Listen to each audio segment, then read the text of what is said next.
Hello everybody, CVM here with another Versus Video Deck Tech. This time I am joined once again by BBD. Mr. Brian Braun doing it. Ooh. He's doing it wild. Now I have a pretty fun deck here. We're playing with new Journey, is it to Nyx or into Nyx? Into Nyx. Into Nyx. Journey into Nyx cards, and this is actually the mono red deck from Patrick Chapin's article that was on StarCityGames.com this week. Make sure you check it out on the premium side. The content is awesome. But I'm actually really excited for this deck. It's very similar to like the red Blitz deck that Tom Ross was working on around the Vegas Invitational time. Right. And so here we just have a pile of 1-drops. Just an actual pile. Along with our pile of mountains. But we do actually have 20 1-drops.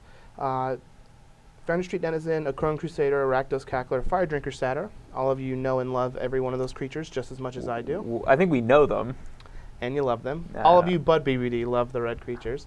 But we have a new 1-drop with Satyr Hoplite. So it's just a very elegantly designed card. So 1/1 for red. With Heroic, it gets a +1/+1 counter.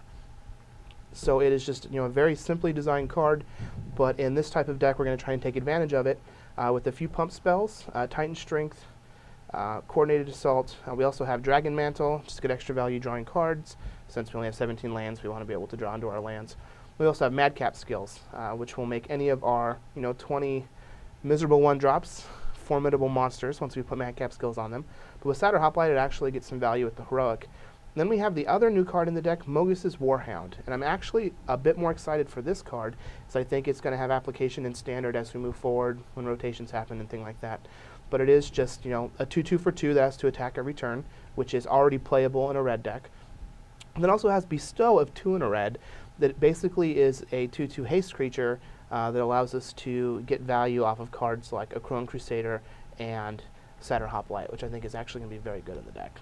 Yeah, and I gotta say I'm really excited about drafting these cards. I know this is a constructed deck, Yeah, but they're going to be really good in draft. Yeah, I'm looking forward to drafting Satyr Hoplite and Mogus's Warhound. Yeah, they're going to be real good. And then we just have Foundry Street Denizen and everybody's favorite hybrid green-red creature, Burning Tree Emissary. They're laid out separately here just because each and every one of them is just special to my own heart. Special to his own heart. And so every time I've played Burning Tree in these videos, I don't get to do much with them. But this time I don't have any Mutavaults to screw me over, so hopefully we can cast these Burning Tree Emissaries. I'm just going to have turn 1 Soldier of the Pantheon, just gain a bunch of life. But that is the main deck. And then we also have Firefish Striker still. It's just a good card. Yeah. We don't have Mutavaults to try and turn them on, but we do have Crone Crusader, which will be pretty good. Which also 21 drops. So. Yeah, 21 drops, which also works well with Foundry Street Denizen. So the tokens that it make are red, and they trigger everyone's favorite little Goblin Warrior. So let's go ahead and take a look at the sideboard and see what kind of options a very flexible and nonlinear deck like this has. Everybody, we're back with the sideboard for the mono red deck. As you can see here, we didn't have any removal in the main deck, so we were hoping to just pummel our opponents before Brimaz, King of Oreskos, gets to take over the game. But here on the sideboard, we have 4 Searing Blood and 3 Mizium Mortars and 2 Shocks as our removal spells of choice.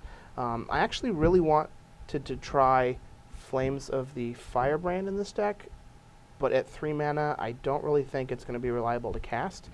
And I want the card that we're waiting for our 3rd land to cast to be able to win the game, and so that's why I'm playing Active Treason instead. Like, in this type of deck, when you cast Active Treason, you need to expect to win the game that turn. And then we have 4 Skullcrack, because Sphinx's Revelation is still a magic card, and it's just, I think Skullcrack is just very, very good right now. So yeah, there's also Blood Baron and Whip of Erebos and a number of other cards, Courser, Crewfix, etc. Yeah, it's not just Revelation. But like anymore. if we're Skullcrack and a Courser trigger, hopefully we win the next turn. Yeah, that's not always a winning game plan. Not a winning game plan, but it does work. So one thing that really intrigues me at this sideboard is all the cards are red.